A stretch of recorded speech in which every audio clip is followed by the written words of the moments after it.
Hello, my lovelies. It's always such a delight to have you here again, and I hope you're happy to see my beautiful face. If you're new here, my name is Essie Talks, and if you stick with me, I promise you're going to have such a good time watching my educating videos about motherhood. And if you're an old subscriber, mwah, mwah, mwah, kiss to you. I love you all, and I hope you stick to the end of this video. All right, let's dig in.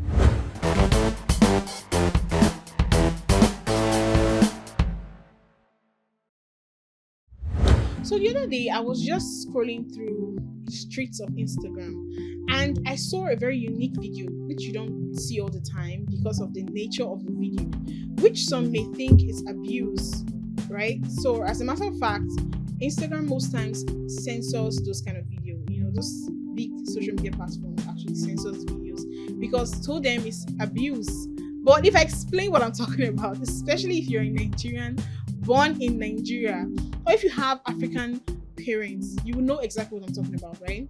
So I was just on my phone, scrolling through Instagram, and then I saw a video of an African mom dating a child. And then it wasn't extreme, but it brought something to my mind, guys. Like, these newborn birth methods that we see, where they have to bathe, the child has to go through this rigorous bath routine. Trust me, it's a whole routine for Africans.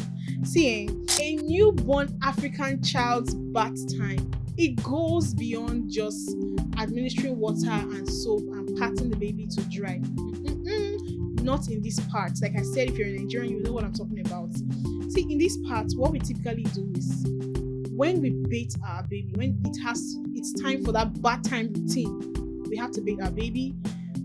We go as far as giving the baby such a massage that when you hear the baby screaming, you would think it's abuse. That's why I said when I saw that video, for some, they would think it's abuse. If the video was very extreme, it would have been censored, right? So what we do in these parts, when we bathe our babies, we tend to take their little arms, gently take it to the back, right? Stretch it out. You know what I'm talking about? We take their little feet and we stretch it, to the back. The feet touches the back, and their little knees, we stretch it so it touches the chest, right? Then we even go as far as taking a warm cloth and water to massage the stomach. Then we take it further again to massage the knees, the arms. There's this thing they do. They stretch out the arms, stretch out the legs. Then, ladies and gentlemen, the extreme ones that just makes me cringe all over is when they take the baby's feet, they hold the baby by the ankle, and I'm not lying. I know some of you must have seen this video, maybe years ago or recently. They hold the baby's feet and they swing the baby. I don't know which African culture, it might not even be a Nigerian culture, that did that stuff, right? They swing the baby like this, holding the baby from the ankle, right? Take the baby up again, and then they stretch out the arms, take it to the back. So it not only touches the back, the baby's back, the hand, I'm talking about here now. It touches the neck, and they go as far as raising it to the head, raise up the baby. Like, explaining it now is really making me cringe so much, because when you see these things, right? When you see people doing these things to this baby, you are almost going to say that is abuse. But I promise you guys, wherever you're watching this video from, it's not abuse. It's not abuse. It's just typically how we bathe our babies. So guys, still on massage. Aside from the fact that we massage the baby's tummies and hands and all that, the one that I've seen that is straight out hilarious, I'm sorry I'm laughing, but it's funny, is how they massage the baby's bum. It's a baby, why are you massaging the bum? Now this is what they tell you, this is where it really gets funny, that they're sculpting the baby's bum, right? The rear part of the baby, like the sculpt. Hello, it's a baby, a newborn baby, what are you sculpting? And they're like, oh, they're trying to sculpt the bum, so especially if it's a girl child, so the bum is going to be arranged, the baby's going to have bum going up. I'm like, hello, stop it, stop it, it doesn't work. If you want to tell me that, oh, you're generally massaging the baby's body, but don't go as far as not telling me that you're sculpting the baby's bum so that the baby girl can have, a nice rear and whatever, or bum and all that. Because I can assure you, ladies and gentlemen, If you know me in person, if you've seen me in person before, you will know that it did not work.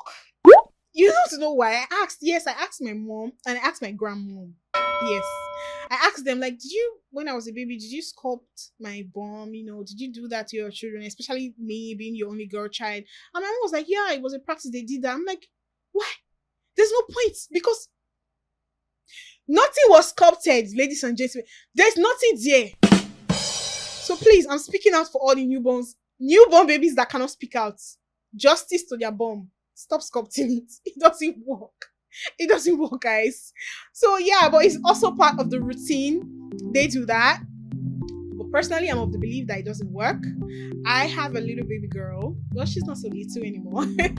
So when my mom came around for the whole omogo thing, the omogo ceremony, I'm gonna call it that.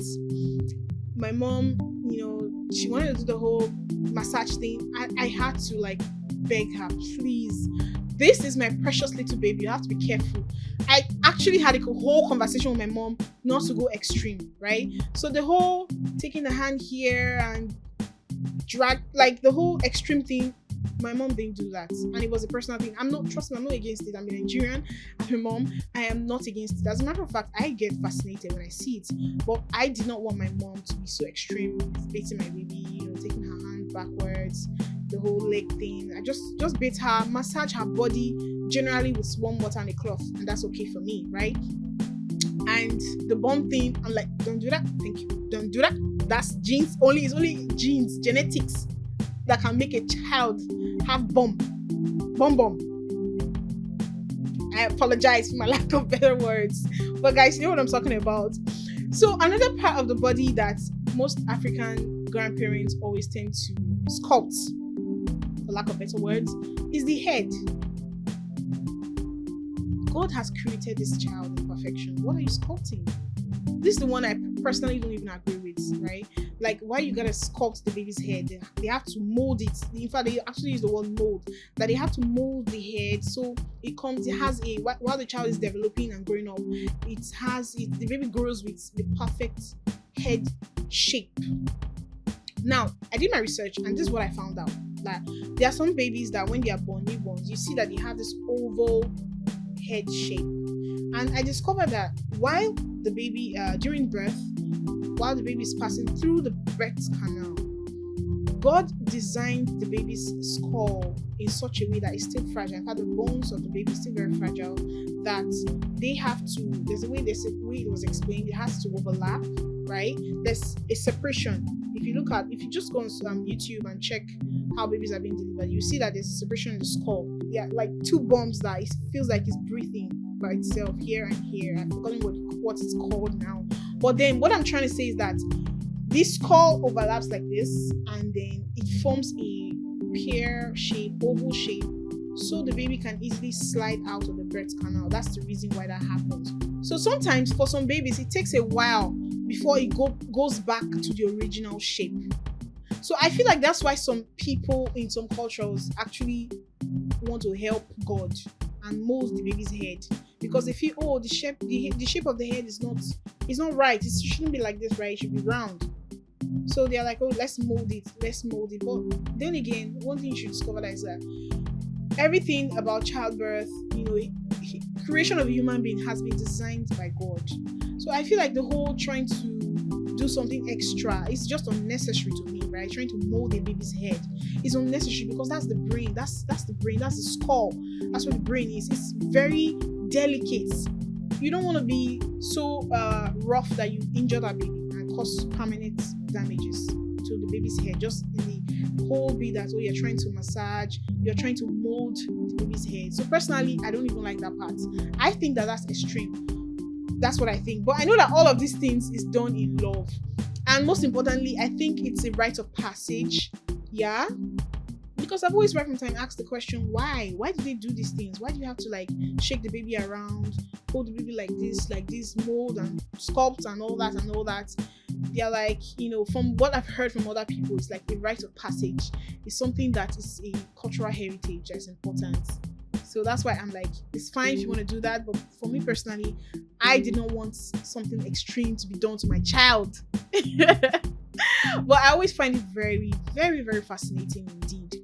Then another thing that actually stands out when I did my research about how newborn babies are bathed in African parts, and if this is abuse, because maybe Western world or Europeans would think that, oh, this is abuse. You know how they can be like, you need to be gentle, you need to be careful. But I promise you, it's not abuse. It's not. It may seem extreme, but it's not abuse, right? That's what I'm trying to say. But what do you think, though? I would love to hear your opinion. So if you're watching this video, please leave your comments in the comment section. So another area that I want to touch on is the herbs, right? Using of herbs to bathe babies. It's also something I discovered that some cultures, some African cultures, not just Nigerians, actually indulge in. They use herbs to bathe their newborn. And I think there are reasons for this, right? And I think it spans from a whole variety of a lot of reasons. While I was observing some cultures, African cultures that use herbs to bathe their babies, I asked, why herbs, right? Why can't we just use regular warm water, just add antiseptic? And I discovered that this is very essential for the baby's skin. And some may be as a result of, there's a reaction the baby has, and they want to use the herbal water to clear that reaction. Now, I will share my personal experience. When my baby developed that reaction on her skin, I was really worried, which is very normal as a new mom, first time mom. So I spoke to some parents, I spoke to some new moms, and then I remember a mom friend telling me, oh, there's this woman that deals on traditional herbs. She's, let's just say, traditional doctor, right? So she would know. See her, go consult her. So I went there and she gave me some herbs, just picked a few things. I can't remember. I don't even know the name of the herbs. But I trusted that, from experience, this woman knows what she's doing. And if my friend has also gone there to seek help for that kind of skin condition, then it won't hurt, right? So I went there and she gave me the herbs, and I went back, boiled it, cooled it down, and used it to bathe my baby. And yes, did I see any significant change? I would say yes, I did. Because aside the herbs, I think she also gave me a cream to use. I think Ori, if I'm not wrong. I think it's called Orioyo. I don't know what it's called in your native language if you are not from Nigeria, but it's called Orioyo in Nigeria, Edo State. So that's what I used after using the herbs to bathe her. And did I see significant change? Yes, I did. Truthfully, I'm not going to come here and lie. I saw some significant changes, but I wasn't satisfied because it was slow. I think I used that herbs for about a week or almost 2 weeks. It was slow and I wasn't getting the results I wanted. It wasn't fast, and so it's not like my baby was in any discomfort at the time. No, she wasn't, right? But I just didn't like the fact that her skin had that kind of rash, and so I decided to stop it.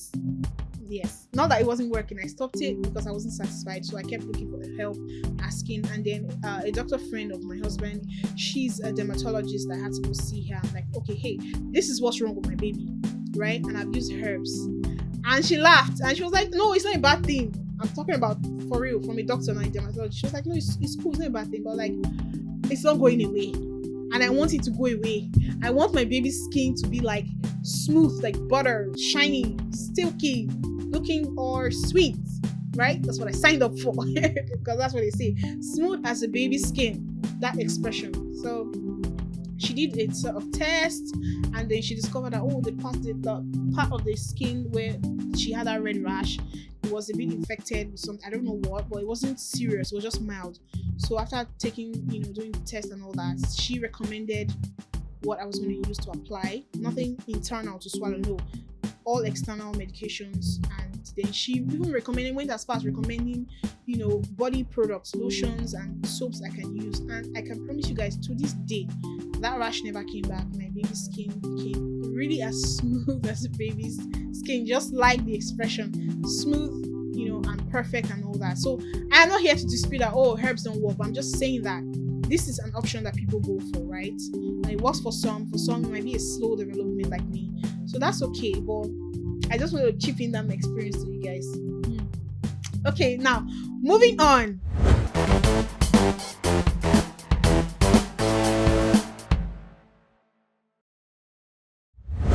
ask, what are the benefits of this whole rigorous bath method? The whole routine, the massaging, stretching, bending, and all that. So I think from my research and what I heard from people is that some of the benefits is, one, it helps ease bowel movements for the babies. It helps to strengthen their bones and muscles. It just generally strengthens the baby. That's what I'm told. And I think one other thing is that it makes them flexible. I don't know how I feel about that particular one. From my personal experience, like I would always say, I did not engage in this rigorous bath method of twisting, bending, and all that. No, just to make my baby flexible. But trust me, with the kind of baby girl I have, with the kind of active child I have, she is so flexible that, in fact, when she's bouncing around and jumping on the bed and jumping and just sitting on her knee, I don't even know how to explain it. You would think that her bones are made of rubber. She's so flexible. What I'm trying to say is that I did not engage in all of those rigorous things that they had to do, those extreme massage and all that. And my baby came out fine. She's so flexible. She moves with ease. Right? So I'm like, what's the point of making the newborn baby go through all that? What's the point? Except maybe there are other benefits I'm not aware of. But aside this three that I mentioned, to strengthen ease bowel movements, strengthen the baby generally, the bones, and flexibility, I don't know of any other benefits. So if you're watching this video and you're probably not Nigerian, from other parts, and you know of other benefits, you could as well let me know, right?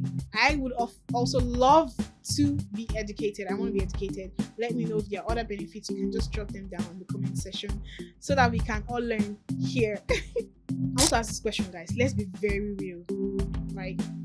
Do we think that this particular culture is one that is disappearing in this day and time? The reason I'm asking this is because while I was having just a light-hearted conversation with a girlfriend of mine, she made a point that was similar to this. Like, this is something that's not really practiced again as often as it used to be back in, I'm talking about days of our parents, right? Their generation.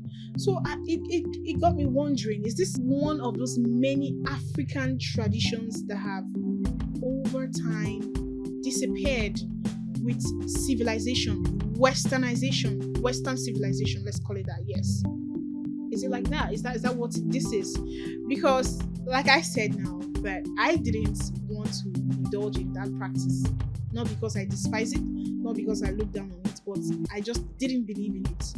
So I was wondering, is it that I was influenced by Western civilization? Is it possible that changed my perception? If I was born in the era of my parents, obviously I wouldn't have been against it, right? Because this is something I would see every day. I would probably just be walking down the street and I would see the grandmother bathing her newborn child and doing all those massages and everything, and I would be happy and fascinated and want to assist. Well, now this is me in this generation saying, oh, I didn't like it, I didn't want my mother to do it, right? So I'm asking sincerely, do we think that this is a practice that is disappearing? Because there are so many other African practices that, trust me, we've thrown out the window. I don't want to break that table right now, but we know what I'm talking about. So many things that we've thrown out the table and swapped it with Western civilization and their cultures, right? So is this one of those things that we feel, oh, it's not that important, oh, we can make do without it and all that? I feel like this is a cultural thing. It started long before any of us were born, like long. Our ancestors started this practice. It was something that was passed down from generation to generation. So it's like a cultural heritage.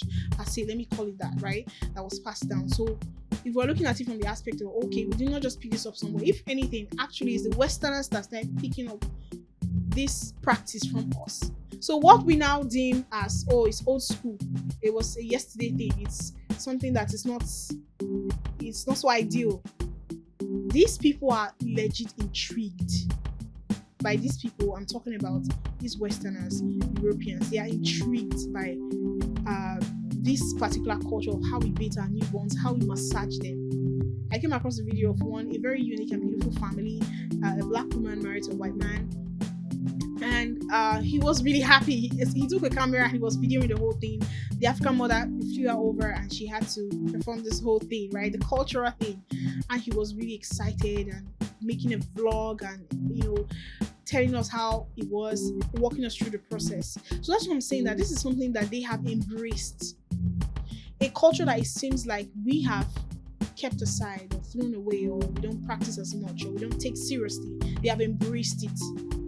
As a matter of fact, they have made it their own to the extent that it is now a career for some. Yes, if you heard of this particular word, doulas, they call them doulas. They are people that, I would say they are midwives, or some call them doulas. In America and European countries, they help mothers through home births, home births, water births, and just natural birth, for those that don't want to do any medicated birth, right? So this is a career for these people now.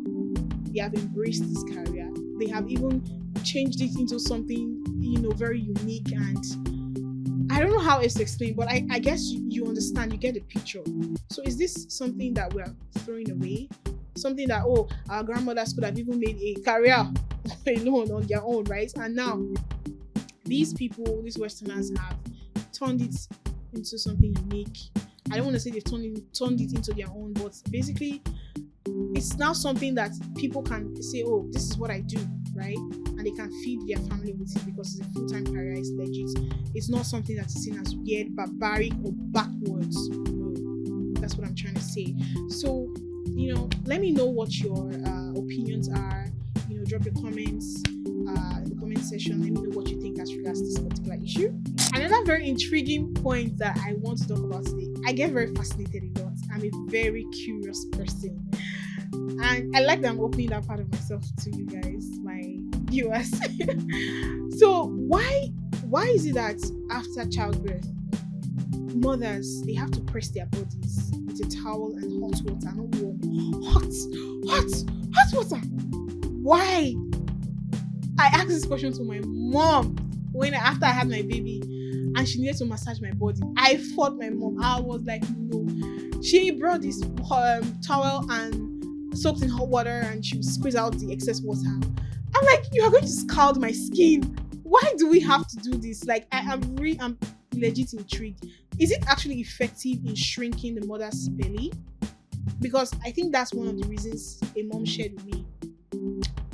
And a different mom, like a young mom. She was like, she feels like, it's to shrink the mother's tummy, postpartum. I legit want to know if you have, answers to this question, guys. Please drop your comments. Why is it that we have to endure that process of hot massage? It's not warm, hot. They have to massage our tummy. It's so, like, the way my mom did mine, I don't even know how else to explain it in words, but it was really painful. It wasn't easy. I know back in the day, some mothers were told, especially if you had to go through episiotomy, what I mean is tearing, and they have to sew you up. They will tell you to, back in the day, I don't know when, maybe years ago, 10, 15 years ago or something, mothers were told to sit in a bucket filled with hot water and salt added to it. I think it's called a sit bath. Yes, a sit bath. Yeah, I think that's the correct pronunciation. So you're told to put hot water in a bucket, put salt, and sit on it. That helps with healing. For mothers that had to go through tearing, right? Episiotomy, you had to be stitched. But of course, that's a practice that has been stopped. They don't do that anymore. You're not told to sit in hot water. They just tell you just massage, clean up, and you're okay. I know of that one, right? So, but this particular one of pressing the mother's tummy and body with hot water, I don't really know why it's done. If it's just, does it really shrink the tummy? Does it work? Because I really fought my mother. I begged her, please, I don't want to, don't massage my tummy. I am not interested. And I legit did not tie my tummy. I'm not joking. I didn't tie my tummy after I had my baby. And after a couple of months, I just noticed that it started to shrink by itself.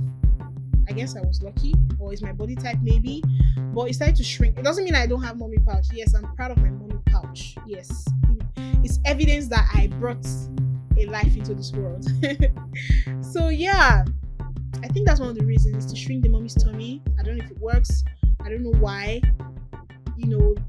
women are subjected to that. Why are mothers subjected to? I mean, we just went through hell, and you're telling us you want to bathe us, massage our body with hot towel. I don't know why, but it's done. It's done, and they go for that to time the mother's tummy with wrapper. Or these days you can use a girdle, or I think belly wrap. Yes, belly wrap. That's what is used.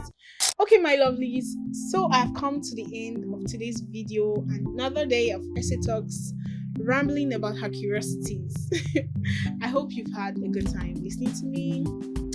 I had so much fun making this video for you. I always have you guys in my heart. Thank you for watching. Come back next time to watch another episode of Essay Talks, Confessions of a New Mom. Bye.